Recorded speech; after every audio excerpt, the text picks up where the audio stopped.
Athens is a city that refuses to stop talking about its past. Walk through any street and you see it immediately.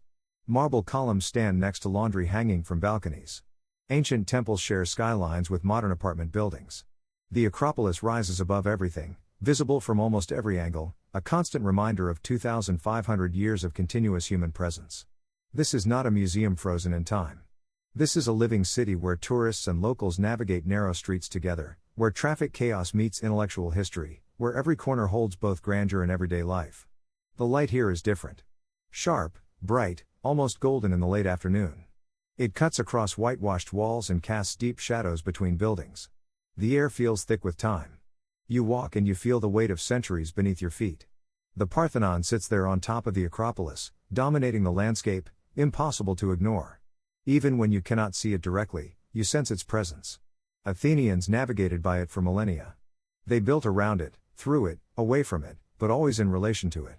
The temple was built to honor Athena, the goddess of wisdom and war, between 447 and 432 BCE. Pericles commissioned it during the height of Athenian power, when Athens was the intellectual and cultural center of the ancient world. The marble glows white in certain light, almost ethereal, yet it is solid, weathered, scarred by time and violence and conquest.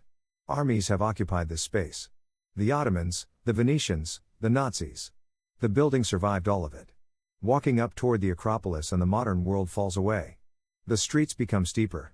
Fewer cars. More history. More silence. At the top, the view is extraordinary. The city sprawls in every direction. Mountains surround it. To the west, you see the suburbs spreading toward the horizon. To the south, hints of the Aegean Sea glimmer in the distance. The Odeon of Herodes Atticus sits below, an ancient theater still used for performances. The theater of Dionysus nearby is where drama was invented, where Greek theater was born. This is where ideas about humanity were first explored on stage. Where playwrights questioned authority and society and the gods themselves. Standing at the top of the Acropolis, watching the sun move across the marble, you understand that this is not just a monument. It is the physical representation of how one city changed the world. How ideas matter. How beauty and philosophy and questioning can outlast empires. Down from the Acropolis, the character changes completely. You enter Plaka, the old neighborhood that survived centuries of occupation and transformation. Medieval streets wind in no particular pattern, narrow enough that two people walking side by side brush against walls. Whitewashed buildings with blue shutters create a visual rhythm that repeats endlessly through the winding streets. Vines hang from railings. Cats sleep in doorways. Flowers overflow from clay pots. Small tavernas operate from ground floor spaces, unchanged for generations. This is where Athenians lived when the city was smaller, and it is still where many choose to live. The streets follow no grid because they evolved organically, shaped by terrain and time, not by planning or government decree. Byzantine churches hide in corners, their domes visible only when you turn unexpectedly. Agia Sophia church dates from medieval times. Agios Nikolaos has watched centuries pass from its position overlooking the narrow streets. Small museums occupy converted homes. Museums everywhere in Athens, because the past is not separated into designated spaces. It is embedded in daily life. You hear multiple languages here. English, German, French, Italian. But you also hear Greek, and the locals moving through these streets with purpose, shopping for dinner, greeting neighbors, conducting the business of living in a place where tourism is constant yet locals still outnumber visitors after sunset. The Ottoman occupation lasted nearly 400 years, ending in the 1820s during the independence struggle. The city was much smaller then, concentrated in this area. Modern Athens was built by planners in the 1830s after independence, with wide avenues and classical architecture, creating a European-style capital. But Plaka resisted modernization. It remained medieval, intimate, labyrinthine. It is the oldest surviving neighborhood. Walking through at night feels different than during the day. The light changes. Fewer people. The ancient and medieval layers become more visible in the shadows. O Fazio's Taverna has served traditional food since 1925. Bretto's Retsina Bar is the oldest Retsina bar in the city, where you sit on wooden chairs and drink wine that tastes of pine and history. Psyrri's Taverna is where locals eat, not tourists. Taverna Xinos has been family-run since 1960. These are not places for postcards. These are places for living.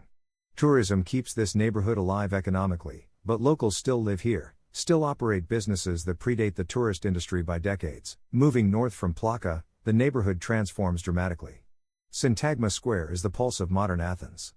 Massive, open, exposed to sun and chaos and the constant movement of people and traffic.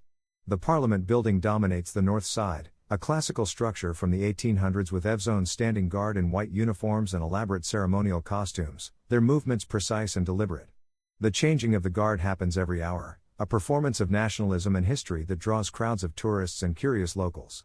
The tomb of the unknown soldier sits in front, honoring those who died in wars defending Greece. Shops line the streets around Syntagma. Banks, airlines, government offices. The energy here is commercial, fast, contemporary. The National Garden provides green space, a refuge from the chaos, with old trees and quiet corners where you can sit and remember that Athens had peace once. The National Library of Greece sits nearby, a modern building completed in 2019, stark white, geometric, with clean lines and minimalist design. Inside, marble and light and silence. The Stavros Niarchos Foundation Cultural Center is a masterpiece of modern architecture, complete with a green roof and river flowing beneath it. The contrast with the chaotic streets outside is jarring and complete. The Panathenaic Stadium, built for the 1896 Olympic Games, still stands as a monument to Greek athletic tradition. You can walk the same track where ancient athletes competed. The capital celebrated its 2400th anniversary in 2024. 2.5 millennia as a named place. Most cities do not have that. The age weighs on Athens. It creates expectations. It creates burdens. It creates a certain attitude among Athenians who know they live in a place that mattered profoundly to human history and philosophical thought. This awareness shapes everything about how the city moves and thinks and plans for the future. The Benaki Museum holds 3,000 years of Greek culture. The Byzantine and Christian Museum explores the medieval period. The War Museum chronicles Greece's modern conflicts. These are not just repositories of information. They are attempts to understand how one people survived for millennia, adapting to occupation and independence and modern pressures, yet remaining distinctly themselves. Moving west and slightly south from Syntagma, the neighborhoods become more chaotic, more alive, more contested. Monastiraki, named after a small Byzantine monastery, sits at a crossroads where ancient layers meet modern reality in uncomfortable proximity. Once this was the center of Ottoman-era commerce. A bazaar, markets, the place where goods and people moved through the city, where the empire conducted business. Now it is archaeological layers visible on the streets. Roman Agora, Byzantine church, Ottoman marketplace, modern tourism all coexisting. Street art covers walls in impossible colors. Graffiti in English and Greek and Arabic and Syrian Arabic. Young people move through these streets with different energy than the older, more formal central areas. The flea market operates daily and on Sundays, with vendors selling everything from genuine antiques to tourist garbage. Ifstau Street is known for antiques and handcrafted items. Pandrasu Street sells souvenirs to tourists. Voria and Nosha Agora are the heart of the flea market.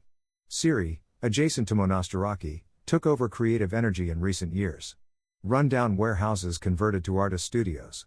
Restaurants serving modern Greek food, not traditional taverna fare. Coffee shops with third-wave espresso. Wine bars focusing on natural wines from small Greek producers. The transformation is recent, ongoing, contested. Rents are rising. Long-time residents are being displaced by younger professionals and foreign investors.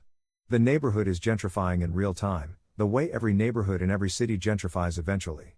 But Athenians resist total transformation. They remember what these places were.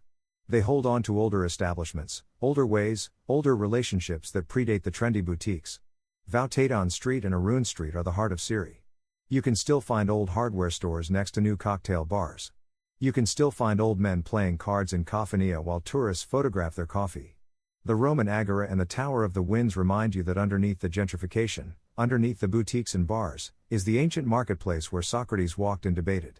Narrow stone steps, barely wide enough for one person, connect different levels of the city like a secret architecture that only locals truly understand.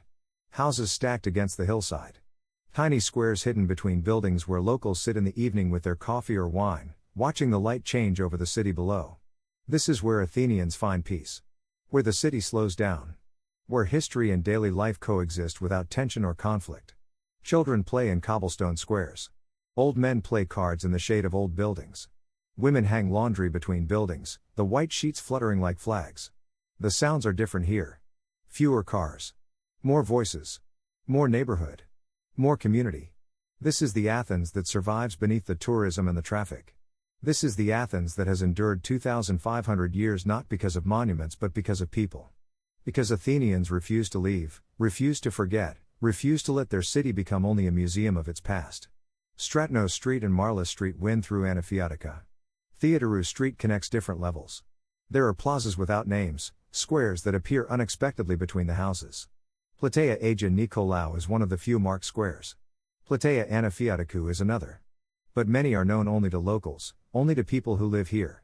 The neighborhood was built by islanders from Anafi, who brought their traditions and architecture and way of life to this hillside. Standing in Anafiotika at sunset, watching the Acropolis glow golden on the hill above, watching the city lights begin to twinkle below, you understand something about time and persistence. About how places survive not through perfection but through living. Through people choosing to stay, choosing to work, choosing to build their lives in the shadow of greatness.